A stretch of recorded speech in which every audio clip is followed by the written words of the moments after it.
Welcome to Muffin Talk.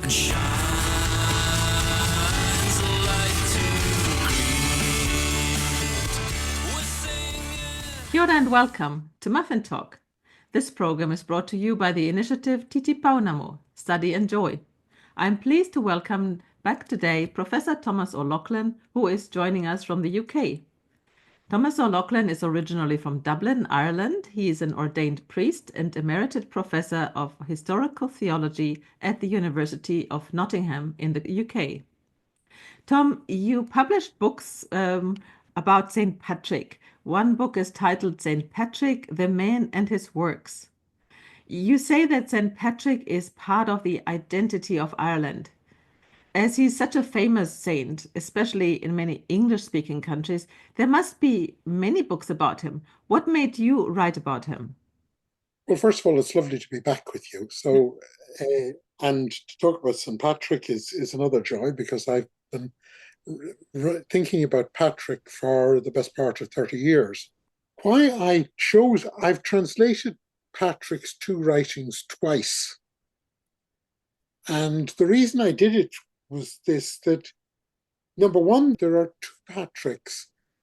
There is the Patrick that emerges from his own writings, two short writings. They're both in the form of letters, and they're both written in Latin. Then there is the great saint, and the great legendary saint, who is the saint behind the celebrations on St. Patrick's Day. And sometimes the two of them get confused. So I thought, number one, it would be a good idea to separate what we can actually know, which is very little, but we can know some things about the man who lived back then. And then that would make it more clear what we're actually saying about the way he was imagined and celebrated in later centuries. The second reason was that I grew up with people saying St. Patrick's Latin is very rubbishy Latin and it's very poor and all this. And it struck me that if you were to mark it out of 10 in the way that teachers marked my Latin when I was a schoolboy, yes, you could say it was very rough because it was marked against an artificial standard. But if you read other people who were writing in the late 4th, 5th, and 6th centuries, then it wasn't so odd at all. And also in my other work, the day job, I was doing an awful lot of work on the translation of the scriptures in Latin that existed before the Vulgate, what's known as the Old Latin. And I realized that in the Old Latin translation, you found many of the same awkwardnesses. And then it dawned on me that a lot of the cases where Patrick's Latin looks shoddy is actually because he's quoting scripture, but he's not quoting scripture using a translation that even someone who uses Latin today or in the last 200 years would recognize. He's using this older translation. And I was going off to Germany every summer in the 90s to work in the Vetus Latina Institute, which is in the beautiful little village in Baden-Württemberg called Boiron, right beside where the Danube rises. And there I was studying this Bible that predates St. Jerome and predates the year 400. And I was finding that an awful lot of what looked like odd Latin in St. Patrick was actually quotations from this older version. So what makes my little translation stand out is I was able to show that he was using far more quotations from scripture than people before me had ever thought. And the reason was I didn't compare him to a standard Latin Bible such as was used in the West from, say, 500 onwards. I compared him with this earlier Latin translation. Now, that's a long way to say I wrote it because I could put in better footnotes. But I think it's interesting because Latin wouldn't have been the language that St. Patrick spoke, because he was fluent at least in 2 or 3 languages, wasn't it? Patrick grew up a citizen of the Roman Empire. He Mm. was very proud that he was a Roman citizen, and as such, he would have used Latin as the main upper language. But when he was talking to people on his father's estate, he probably used a language that was the predecessor of modern Welsh. And when he was working in Ireland, he would have used a language that was the predecessor of modern Irish.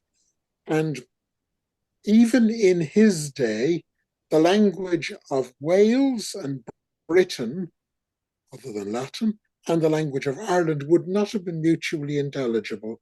Mm. Because even though we know them as kindred first cousin Celtic languages, that's a modern discovery. It's not something that if you were an Irish speaker and you listen to Welsh or vice versa, you would immediately know that these languages are very closely related. So he would have spoken at least three languages. But remember, anyone who's living in a frontier society, and this is something that English language speakers can never understand because they're speaking now the world language. You know, everyone from myself to Donald Trump, we all theoretically are using the same language. But people who live in frontier societies, think of people who live on the Italian Austrian border or the French, the French Swiss border or the French German border, they all operate in two or three languages. And Patrick was close enough to the frontier that he could be grabbed as a slave and brought to Ireland. So he was somewhere on the west coast of the island of Britain. Yet he talks about going over to Gaul, where he will meet the saints. Now, when he goes to Gaul, he would have had to use Latin. When he was talking to fellow clerics in Britain, he would have used Latin because that's the upper grade posh language. But when he was talking to ordinary people, he would have used Welsh, and in Ireland, he would have used probably several dialects of both Irish and Welsh. So frontier people, they can operate in many languages and they can move in and out of them. But if he was doing anything formal, he would have used Latin. So that's like a typical missionary who also the Irish missionaries who left, they learned the languages of the people. So otherwise, it's very difficult to communicate and to spread the faith. Oh, yes. And interestingly, of course, that Christianity has no one language. Mm. Within 20 years of the death of Jesus, Paul is preaching to the Greeks, and there are already people in Greece who are Christians. So they've moved out of Aramaic and they've moved into Greek. Curiously, our entire body of sacred writings as Christians, the New Testament, the Gospels, Acts, and the Epistles, that is not written in the language that Jesus spoke to the first apostles.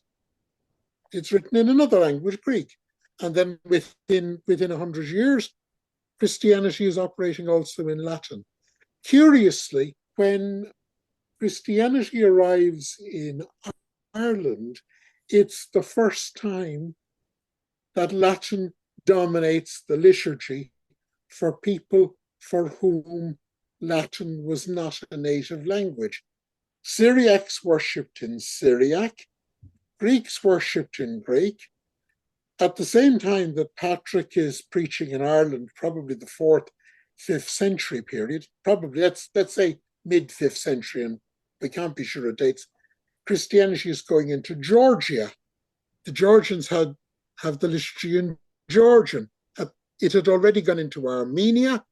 The Armenians have the liturgy in Armenian. But in Ireland, because Christianity emerges first among slave communities who are exiled from their Latin homeland, the liturgy is in Latin.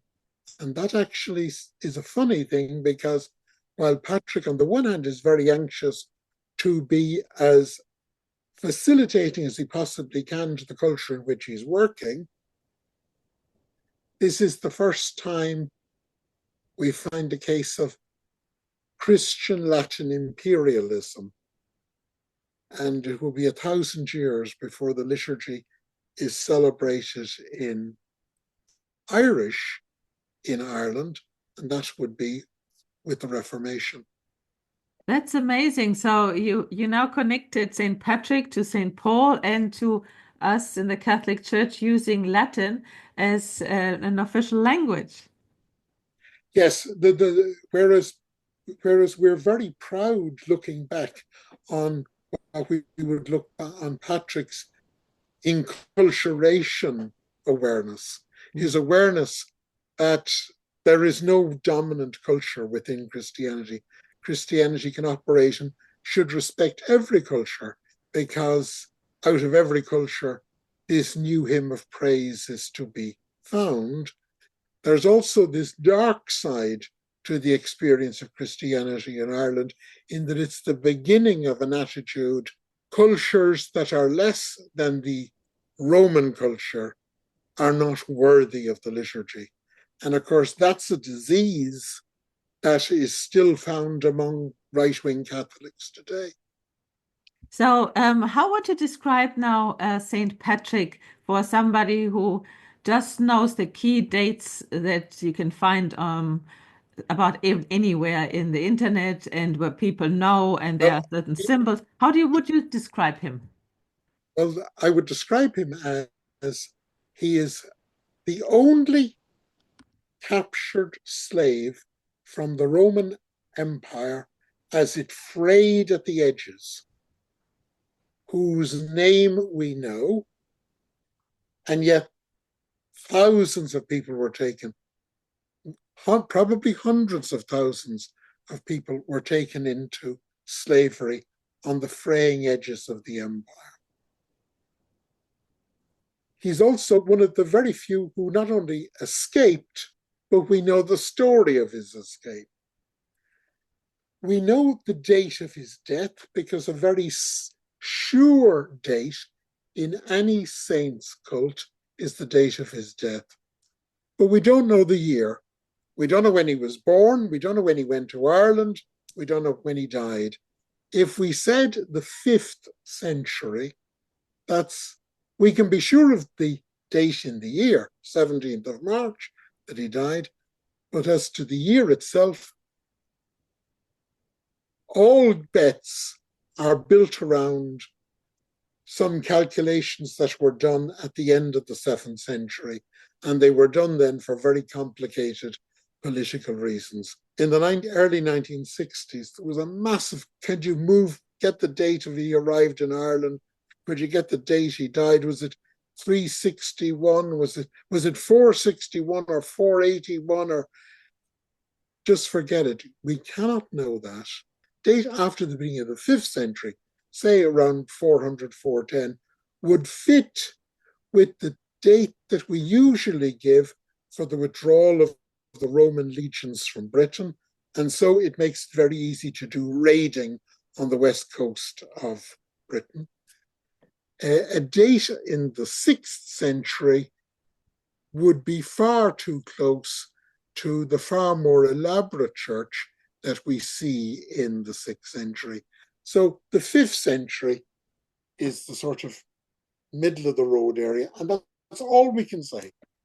What do we know about how people revered St. Patrick between his death and the 18th, 19th century? Because I think that's when he became very popular. Was he always popular in Ireland or in the world? A crucial time in the building up St. Patrick, the patron who intercedes for the Irish, the apostle of the Irish, the great wonder worker, is a very interesting Irish theologian called Murrochú, who lived at the end of the 7th century. We know that he was present at a synod in the 690s, and we think he wrote just before he was at that synod.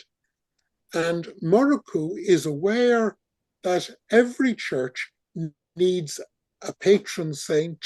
It needs someone to look back to. And so he is the one who tells the great story of Patrick. And he's aware that there's very little. He he has the writings of Patrick, the two short pieces that we have, but he realizes he hasn't got a saint that's big enough to be a patron saint. So he says, well, think about it.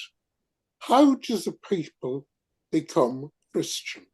Oh, a people becomes Christian through the Easter Vigil ceremony.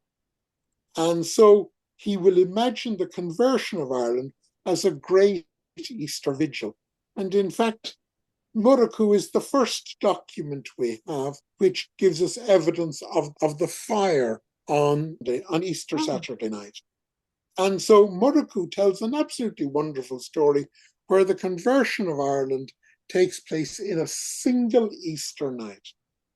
What you learn from this is, at the end of the 7th century, Murukku knew as little about the historical St. Patrick as we do.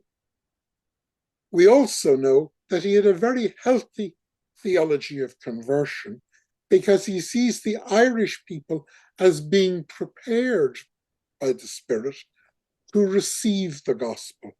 The gospel is not coming onto a blank canvas. It's not a case of moving from nothing to something. It's moving from something to a greater something. And that's a notion that the Spirit is always the first preacher. The mission of God is there to all people. Adoption and adaptation, isn't it? Yeah, adopt and adapt. But it also is, it shows he had an incredibly keen sense of the importance of the Easter Vigil. And so if you're to take one message out of St. Patrick's Day, it takes place, it's one of the very few feasts that always falls in Lent. And so if the feast day was just made up later, they would have moved it out of Lent. But it always falls in Lent. And what it should actually point us to is that we now have a very poor theology, on the whole, of Easter Saturday night. There are lots of Catholics who have never gone near an Easter Vigil ceremony. Well, if you want to honor Patrick, you take part in the Easter Vigil ceremony, and if you are sensitive to the whole Patrick dynamic, you should be building a more fulsome and complete liturgy for Easter Saturday night, because it was someone before Patrick who said the Easter Vigil is the mother of all vigils. And that's why you have all the baptisms that are preparing you to... And all the candles and the lighting of the fire and the retelling of the story of creation and all of this, because it's all to do with moving from being an enslaved people to being a delivered people, from being a people to becoming the people of God. So, Murukku, what can we learn from Murukku? We can learn very little about the historical St. Patrick, because he knew as little as we do. But we can learn a great deal about how people in the 7th century celebrated the Easter Vigil. Thank you so much, Tom. That's amazing. So we now have the connection not only between St. Patrick's Day, but also Lent and Easter. And I think this will help to prepare ourselves for the rest of the Lent season and for the Easter Vigil even better. Thank you so much, Tom. Thank you, and happy St. Patrick's Day.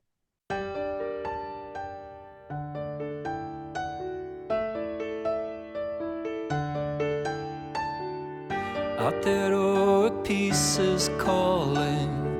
In the bonds of love we meet. For the world a new day dawning, and shines a light to greet. We're singing, this is the day when the hope was calling. This is the day when the light did shine. This is the day when the